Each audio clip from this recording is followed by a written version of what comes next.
समानतेचा हक्क अनुच्छेद 14 कायद्यासमोर सर्व नागरिक समान आहेत आणि कोणत्याही व्यक्तीला कायद्याचे समान संरक्षण नाकारले जाणार नाही, हे ह्या कलमात नमूद केले आहे.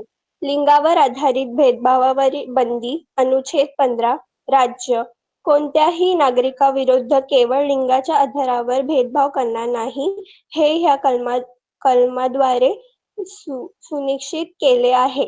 नोकरीमध्ये समान संधी अनुच्छेद 16 सार्वजनिक नोकऱ्यांच्या संदर्भात सर्व नागरिकांना समान संधी मिळेल यावर भर दिला आहे.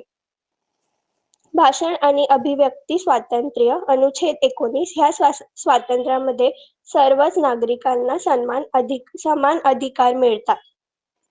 जीवित आणि व्यक्तिगत स्वातंत्र्याचा हक्क अनुच्छेद 21 ह्या स्त्रियांच्या शारीरिक आणि मानसिक आरोग्याचे रक्षण करण्याचे समाविष्ट आहे. शोषणाविरोधाचा हक्क अनुच्छेद 23-24 यात बाल आणि मनुष्य व्यापार तसेच वेठबिगारीवर बंदी आहे आणि स्त्रियांना यापासून संरक्षण मिळते.